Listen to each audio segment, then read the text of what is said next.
네, 지금은 돌아가셨지만 스티브 잡스를 모르는 분은 없을 거예요. 그분은 젊은 시절에 자신의 방벽에 이런 메모를 붙여놨다 그러죠. 나는 세상을 바꿀 것이다. 현대 IT 혁명을 이끌고 혁신가로서 또 애플을 공동 창업하는 그가 목표대로 세상을 상당히 많이 바꾼 사람이 되었습니다. 오늘날 수많은 자기계발서, 코칭 프로그램, 또 MBA 과정들은 하나같이 외치죠. 목표를 세우라, 비전을 품으라, 그것을 향해 달려가라고 외칩니다. 네, 오늘은 우리 청소년부 또 유초등부 자녀들과도 같이 예배드리고 있습니다. 또 어른들도 포함해서 과연 집의 벽 앞에, 책상 앞에 어떤 목표를 적어놓고 있는지 모르겠어요. 또 메인 컴퓨터에 어떤 삶의 목표들을 쓰고 있는지 모르겠습니다. 명확한 목표를 가진 사람들은 그렇지 않은 사람들보다 더 집중력도 있고요. 또 그것이 끌고 가는 삶의 열정도 있고, 또 시간도 잘 관리하고 곁길로 빠지지 않는 그런 유익을 갖기도 하죠. 우리 그리스도인들도 당연히 삶의 비전과 목표를 가지고 표대를 세우면서 전심전력으로 달려가야 된다고 생각합니다. 오늘 우리가 암송한 말씀에서도 바울이 그렇게 얘기하고 있죠. 오늘 우리가 암송한 말씀 가운데를 빼고 처음부터 끝을 보게 되면 표대를 향하여 달려가노라 이렇게 되어 있어요. 표대를 향하여 달려가노라. 그런데 이제 조금 더 우리가 생각해야 될 것은, 달려가는 것도 중요하지만은 표대가 무엇이냐 하는 것은 더욱 중요하다라고 하는 것입니다. 특별히 우리 어린이 여러분, 청소년 여러분 한번 생각해 보세요. 어디를 가는데 웨이즈나 구글 지도에 목적지를 치잖아요. 그런데 엉뚱하게 다른 곳을 치게 되면은 굉장히 빨리 그리고 열심히 달려갔지만은 목적지가 완전히 다르게 되고 좀 황당한 경우를 당하게 되겠죠. 열심히 달리는 것보다 더 중요한 것은 목적지를 분명하게 잘 정하는 것이죠. 오늘 우리가 암송한 말씀에서 표대를 향하여 달려간다고 했는데 그 표대가 무엇인가를 또 그 가운데 얘기하고 있어요. 14절을 다시 보시면 표대를 향하여 그리스도 예수 안에서 하나님이 위에서 부르신 부름의 상을 위하여 달려가노라 그랬어요. 그리스도 예수 안에서 하나님이 위에서 부르신 그 부름의 상, 이것이 바울의 표대였고 또 우리 그리스도인이 가져야 될 인생 표대라고 생각을 하게 됩니다. 잘 아시는 것처럼 지난번 밀라노 동계올림픽에서 고등학생 최가훈 선수가 스노우보드 하프파이브에서 금메달을 땄습니다. 넘어져서 손바닥 뼈가 부러지고 몸이 깨지면서도 최선을 다해서 금메달을 땄는데, 만약에 자기가 자기 자신이 하도 기특해서 자기가 하나의 메달을 만들어가지고 목에 걸었다면, 혹은 너무나 열심히 하는 그 딸을 위해서 또 그 선수를 위해서 코치가, 부모가 메달을 만들어서 걸어줬다고 한다면 얼마나 값어치가 있겠어요? 좋기는 좋겠지만 올림픽위원회에서 공식적으로 너는 세계에서 최고의 선수야라고 하는 인정을 하면서 금메달을 걸어줄 때 그 금메달은 굉장히 가치 있는 것이죠. 예, 우리가 어떤 목표를 정했는데 그것이 만약에 너무나 한계가 있고 죽음으로 끝나버린다고 한다면 어떤 의미가 있겠어요? 스티븐 잡스도 그렇게 유명하지만 결국은 죽음의 벽을 넘지 못한 것이죠. 많은 위인들이 그렇죠. 하나님이 위에서 부르신 부름의 상, 땅이 아니에요. 세상이 아니고 더 확실하고 더 영속적이고 세상보다 더 큰 위에서부터 주시는 부름의 상을 목적에서 간다라고 하는 것을 얘기하고 있습니다. 그리고 그 앞에 이런 내용이 깃들여 있죠. 그리스도 예수 안에서, and 그리스도 예수, 이렇게 돼 있어요.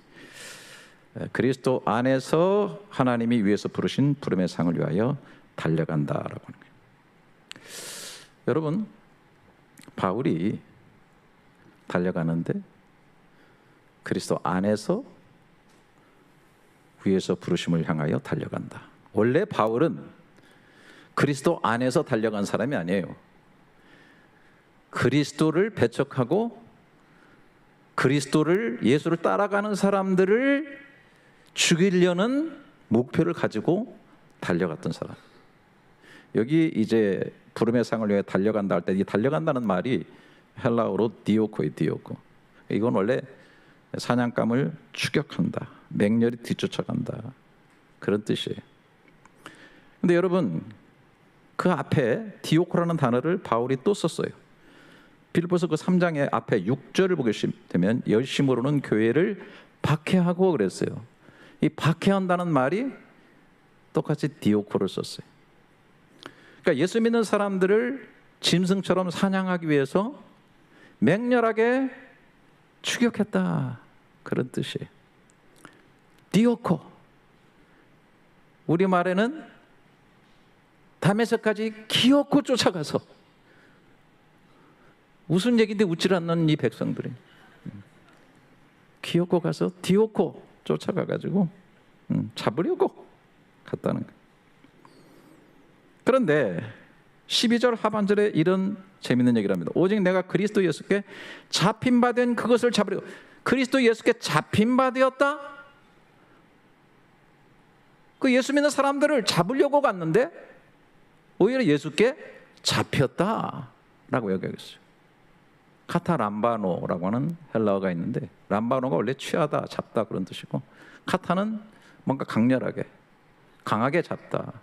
이것의 수동태 카테 렘센이라고 하는 단어를 거기 쓰고 있어요. 강하게 붙들렸다, 강하게 잡혔다라는 거예요. 한마디로 말하면 사냥꾼이 사냥을 당했다 그런 뜻이. 바울이 다메섹을 갈 때는 예수는 이미 돌아가셨고, 뭐 이제 부활도 했고 뭐 승천도 했지만 어쨌든 사람들에게는 예수는 십자가에 죽은 사람이에요. 또 그렇게 죽은 예수가 어떻게 바울을 붙잡았다는 것이냐, 예수께 어떻게 잡혔냐. 정말로 바울은 다메섹에서 부활하신 예수를 만났고 그 부활하신 예수께 붙잡힌 인생이 되었다라고 얘기하고 있어요. 바울이 직접 얘기하고 있어요. 고린도전서 15장 3절 8절에 내가 받은 것을 먼저 너에게 전하였노니 이는 성경대로 그리스도께서 우리 죄를 위하여 죽으시고 장사진에 맡으셨다가 성경대로 사흘 만에 다시 살아나사 게바에게, 게바는 누구예요? 게바, 그게 아니고 베드로예요. 후에 12 제자에게와 그 500여 형제에게 일시에 보이셨나니 그 중에 지금까지 대다수는 살아있고 어떤 사람은 잠들었으며 그 후에 야고보에게 보이셨고, 동생이죠, 예수님 동생 야고보에게 보이셨고 그 후에 모든 사도에게와 맨 나중에 만삭되지 못하여 난 자 같은 내게도 보이셨느니라. 부활의 주님이 자신에게도 나타나셨고 그 예수가 자신을 붙잡았다라고 얘기하고 있어요. 이 얘기를 하면서 바울이 그 앞에 부활이라는 단어를 2번이나 쓰고 있어요. 특별히 우리가 지금, 저는 무조건 구약 하나, 신약 하나 이렇게 순서에 의해서 암송 구절을 뽑아가지고 설교를 하는데, 또 이게 부활절기를 당하니까 이거 야 부활절기에 또 따로 설교를 해야 되나, 성경 구절을 뽑아서 했는데 기가 막히게 또 이렇게 연결되고 있는 거예요. 부활이라는 단어가 10절 12절에 보면 내가 그리스도와 그 부활의 권능과 그 고난의 참여함을 알고자 하여 그의 죽으심을 본받아 어떻게 해서든지 죽은 자 가운데서 부활에 이르리 하노니 내가 이미 얻었담도 아니요 온전히 이루었담도 아니라 오직 내가 그리스도 예수께 잡힌 바 된 그것을 잡으려고 달려가노라. 이제 그리스도 안에서 위에서 부르신 부름의 상, 그것은 그리스도 안에서, 이것은 바로 자신을 붙잡으신 부활의 예수 그리스도 안에서 그렇게 붙잡으시고 부르신 그 부름의 상을 표대로 세우고 달려가는 인생을 살고 있다라고 하는 것입니다. 근데 여기서 좀 머물러야 되겠죠. 바울은 정말 부활하신 주님을 만났나? 진짜 그 부활하신 주님이 사실인가? 히스토리컬 팩트인가? 역사적인 사실인가? 바울이 누군지를 깊이 알면 굉장히 긍정적으로 받아들일 수 있다 그런 생각이 들어요. 바울은 구약 율법에 철저한 사람이에요. 지금 뭐 죄송합니다. 무슨 뭐 이슬람이니 뭐니 그 목숨 바친다고들 얘기하는데 그거하고는 뭐 상대가 안 될 정도로 바울은 구약의 그 하나님에 대해서 본인이 열심이다 특심이다는 말을 엄청나게 강하게 많이 얘기를 하고 있어요. 그런데다 그냥 열정만 가지고 특심이 아니고 구약을 엄청나게 연구한 사람이에요. 지금으로 말하면 그 하버드대 이상의 가말리아 학파에서 최고의 지성인으로 공부한 사람. 그러니까 어떤 인간이 나타나가지고 본인이 뭐 메시아다 그리스도다 이런 건 차치하고 하나님이다 하나님의 아들이다 나만 믿어야 구원 얻는다라고 하는 그런 사람은 말이죠. 그건 진짜 미친 사람이고 그건 이단 중의 괴수고 이단의 괴수라고 본 거죠. 하물며 그를 믿는다는 것 자체가 도대체 이해가 안 되고 그런 사람들은 쓰레기고 다 박멸시켜버려야 된다고 생각하는 사람이 바로 바울은 그 일을 위해서 그냥 앞장선 사람입니다. 그러니까 한마디로 말해서 예수도 싫지만 예수가 부활했다 이따오 말은 정말로 듣고 싶지도 않고 알고 싶지도 않고 그런 얘기하면 증오와 복수심에 가득 찬 그런 사람입니다. 그러던 그가 그 예수를 전하는 사람이 됐네요. 그렇게 한 무리 속에 있었던 동료였던 유대인들이 잡아 죽이려고 그렇게 따라다님에도 불구하고 끝까지 예수를 전하는 일에 목숨을 걸었고 그는 마침내 그렇게 전하다 순교까지 했어요. 논리적으로 잘 생각해 보시기 바랍니다. 이 변화를 어떻게 설명할 수 있겠는가? 바울이 거짓말을 하고 있다면 그 거짓말을 그렇게 증거하기 위해서 자신의 가진 모든 것을 버리겠는가? 로마 시민권, 바리새인의 명예, 안정된 삶 이런 것 대신에 매를 맞고 감옥에 갇히고 결국 목숨까지 잃었어요. 거짓말을 증거하기 위해서 이렇게 모든 것을 감수할 사람이 있겠는가? 그렇지 않으면 종교적 어떤 착시 현상을 일으켰나? 갑자기 어떤 환상에 사로잡혔나? 그런 너무나 열정적이다 보니까 갑자기 환상을 본 건가? 아닙니다. 그가 종교적 열심은 가지고 있었고 굉장히 뜨거운 사람이었지만 냉혈한입니다. 엄청나게 조직적이고 여러분 그분이 쓴 글들을 보게 되면 저도 글을 조금 쓴다고 생각하는데 뭐 바울이 뭐 기독교인이고 뭐고를 떠나서 그의 글 자체만 보게 되면 글 쓰는 사람은 무릎 꿇을 수밖에 없는 엄청나게 논리적이고 너무나 치밀하고 정확한 언어 구사, 정확한 논리 전개 이런 걸 가지고 있는 사람이 바울이에요. 그런 사람이 갑자기 뭐 열성 때문에 갑자기 뭐 착시 현상을 일으켜서 전혀 그렇게 볼 수가 없다고 하는 것입니다. 적대적 증언은 법정에서 강력한 증거의 효과를 갖습니다. 자신에게 불리한 진실을 말하는 증인은 거짓말할 동기가 없어요.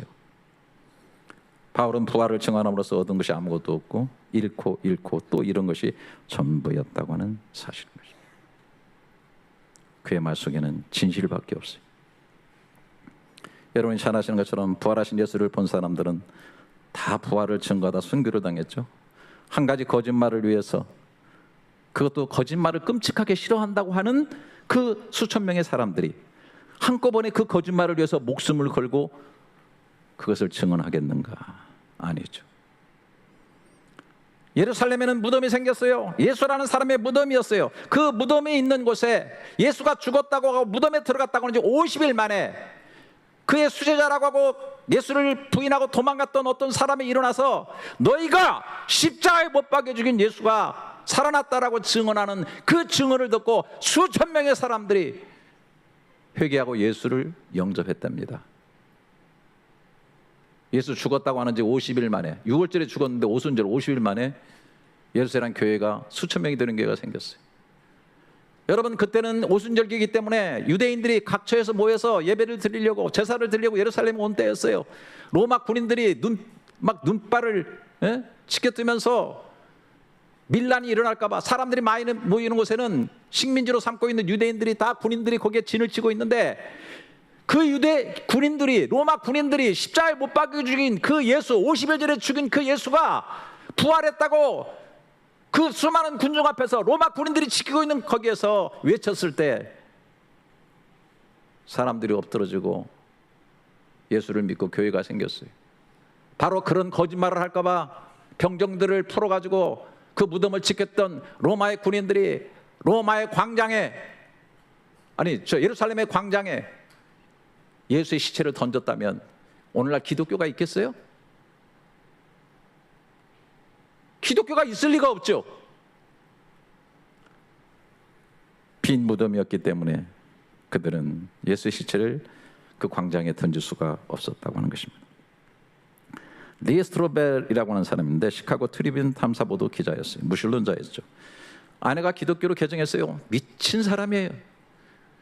그 아내가 미쳤구나. 그래서 그 아내를 말리기 위해서 그 기독교가 얼마나 허구적인 것이고 허상에 서 있는 것인가를 증명하기 위해서 문헌들을 찾고 또 많은 세계 학자들을 찾아 나섰습니다. 그 결과로 책을 한 권 냈는데 The Case for Christ, 예수는 역사다는 책. 이게 2017년에 영화로도 나오게 됐어요. 영화 포스터가 우측에 보이죠? 이런 결론을 내서 부활을 인정하는 것이 오히려 더 어렵다. 부활을 부정하는 것이 인정하는 것보다 더 어렵다. 프랭크 모리슨이라는 분이 있어요. 부활이 신화라는 것을 증명하러 집필을 시작했어요. 자료를 파면 팔수록 반대 방향으로 끌렸습니다. 그리고 그가 모아놓은 재료로 쓴 책이 돌은 누가 끌렸는가? Who moved the stone? 1930년대에 출발한 책.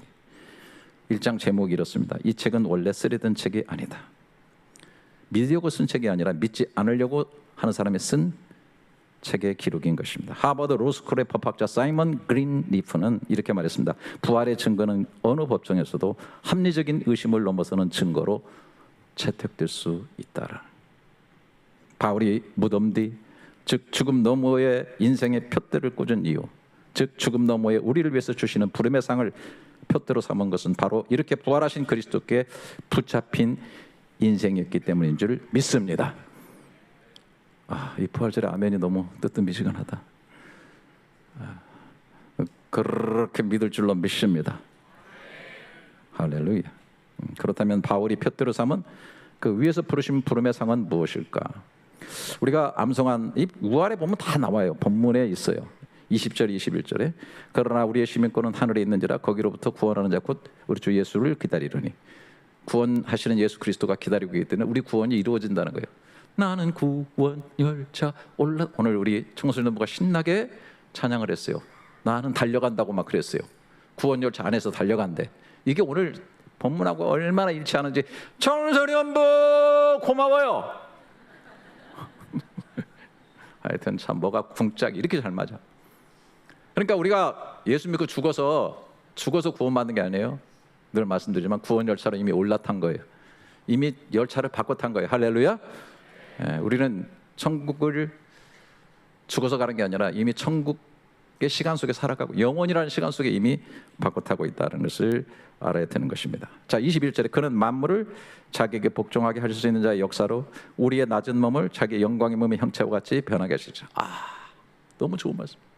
우리의 낮은 몸, 이 부족한 몸, 깨어지기 쉬운 몸, 한계적인 몸, 시간 안에 갇혀 있는 몸, 굴레가 있는 몸, 이 몸을 영광의 몸의 형체로 변케 돼. 완전히 total transformation, 완전히 바꿔버린다라는 거예요. 그러니까 제가 이렇게 묵상을 했어요. 이런 묵상은 이 지구상에 어느 책에 봐도 안 나온 거니까 받아 적으셔도 괜찮아. 하나님께서 우리에게 하나님의 나라 갈 때 잘 들으세요. 금메달을 목에 걸어주시는 정도가 아니고 우리 존재 자체를 황금으로 바꿔버리신다. 영광의 형체로 바꿔버리셔요. 할렐루야. 이것을 바울은 어떻게 얘기한 줄 아세요? 부활장에서 고린도서 15장 42절 44절에 죽은 자의 부활도 그와 같으니 썩을 것으로 신고 썩지 아니할 것으로 다시 살아나며 욕된 것으로 신고 영광스러운 것으로 다시 살아나며 약한 것으로 신고 강한 것으로 다시 살아나며 육의 몸으로 신고 신령한 몸으로 다시 살아나니 육의 몸이 있은즉 또 여러분 이거 되게 웃기잖아요. 세상에서 썩을 것으로 신었으면 썩어서 그냥 없어져야지. 약한 것으로 신으면 약한 것이 나든지 예? 욕된 것을 심었으면 욕된 것이 나와야 되는데 신고 거두는 법칙이 그런 건데, 썩을 것으로 심었는데 썩지 아니할 것이 난데, 약한 것을 심었는데 강한 게 난데, 육의 몸을 심었는데 신령한 몸으로 다시 살아난대. Total transformation. 이게 부활인 거예요. 할렐루야. 완전히 바꿔지는 거예요. 네. 그래서 여러분, 바울이 이거를 좀 얘기하려고, 바울하고 나하고 좀 마음이 맞는 것 같아. 바울이 좀 애를 썼어요. 바울도 이거 어떻게 하면 좀 알려줄 수 있을까, 부활을. 그래서 머리를 굴리시다가 자연 이치를 갖고 설명하려고 애를 쓰신 것 같아. 저도 그렇거든요. 뭔가 뭘로 좀 깨우치게 하려고 애를 쓰는데 그 마음이 통하는 것 같아. 그래서 36절부터 38절을 보면 이런 거예요. 잘 보세요. 고린도전서 15장 부활절에서 어리석은 자여, 어리석은 자여, 네가 뿌리는 씨가 죽지 않으면 살아나지. 너 씨 뿌리잖아. 씨 뿌리잖아. 그 씨 뿌리는데 씨가 죽지 않으면, 땅에 심겨서 죽지 않으면 살아나지 못해. 네가 뿌리는 것은 장래의 형체를 뿌리는 것이 아니요 다만 밀이나 다른 것에 알맹이. 너 알맹이만 뿌리잖아요. 우리가 장미 씨를 뿌려, 뭐 밀알을 뿌려, 그러면 그 알맹이만 뿌린 거, 이게 너무나 적나라하잖아요.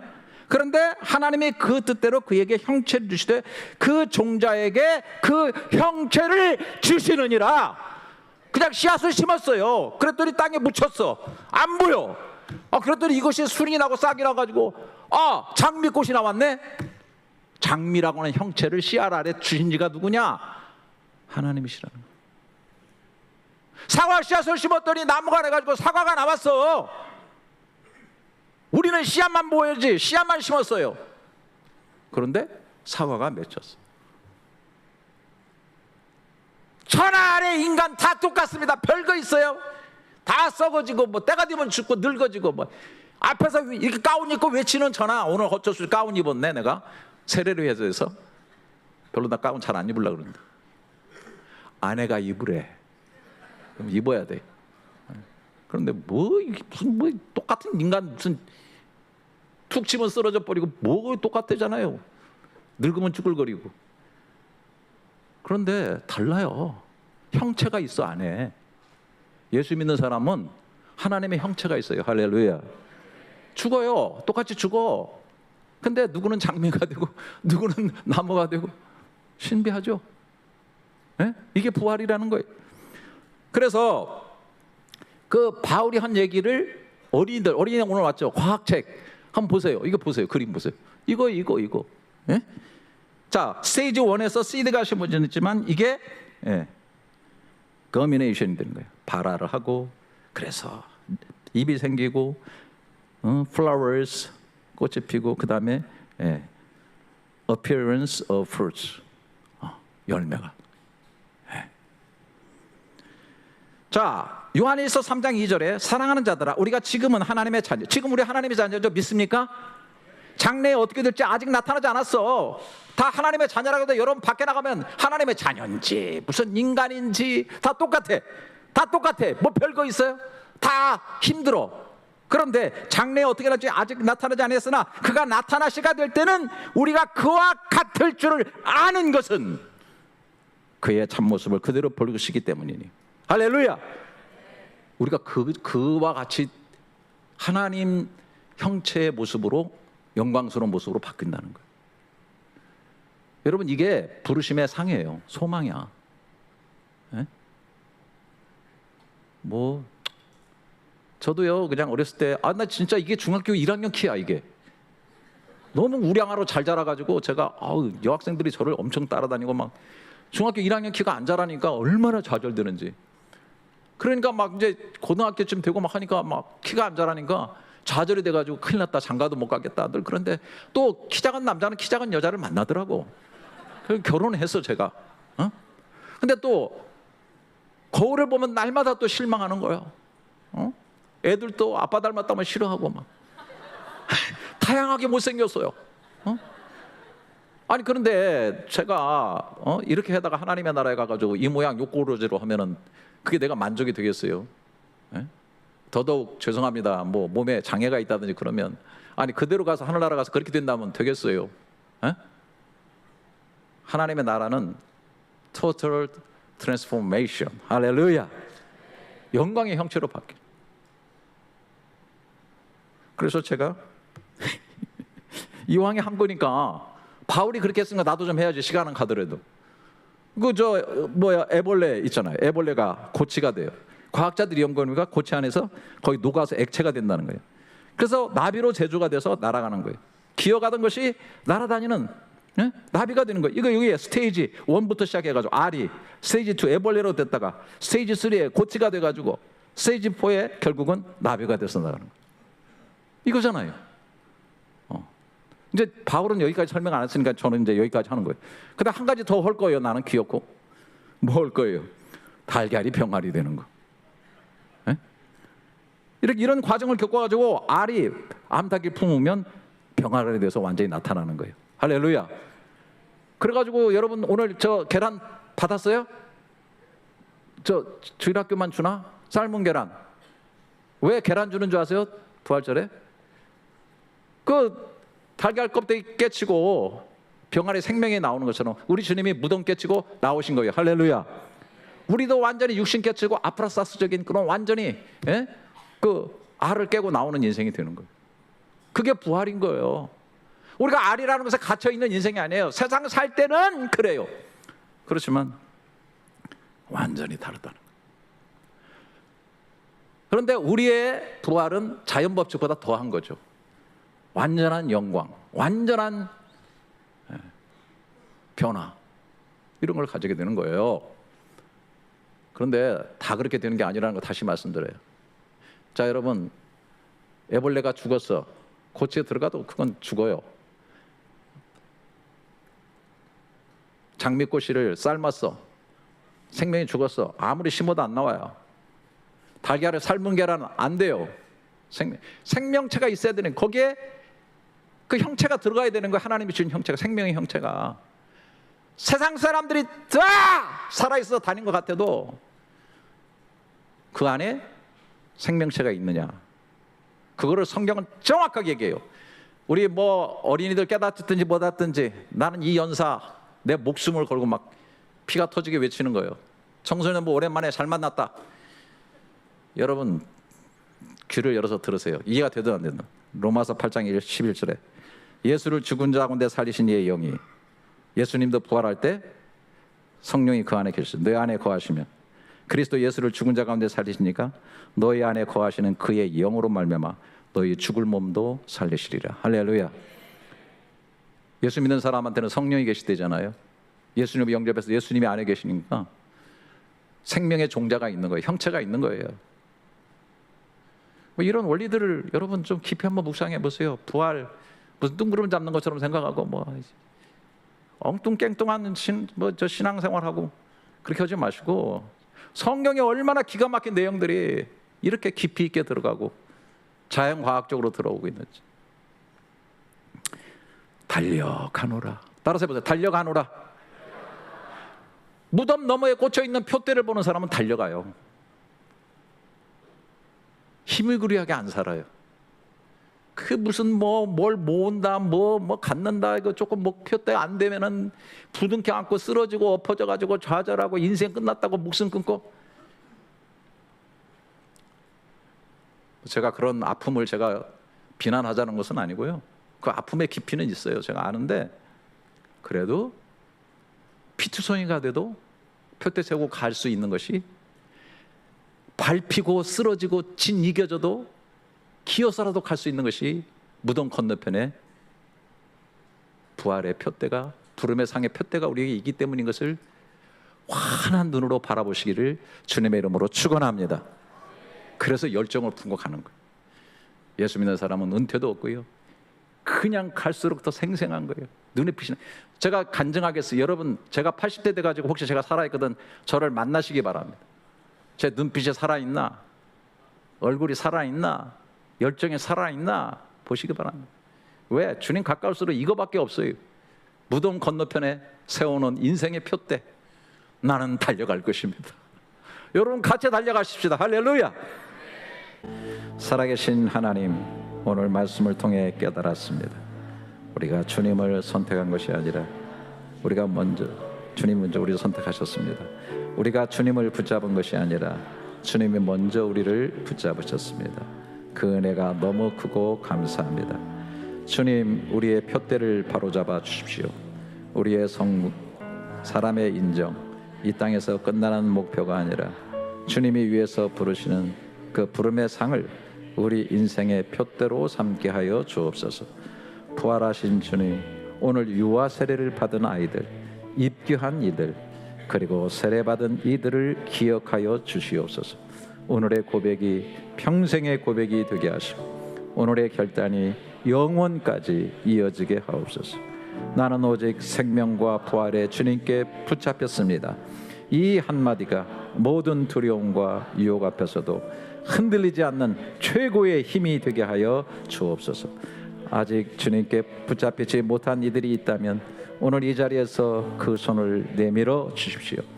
무덤을 막은 돌이 굴려지고 빈 무덤이 부활을 외치고 있는 오늘, 아직 마음속 의심과 두려움의 돌에 막혀있는 이들에게도 그 돌을 굴려주시는 은혜를 베풀어 주시옵소서.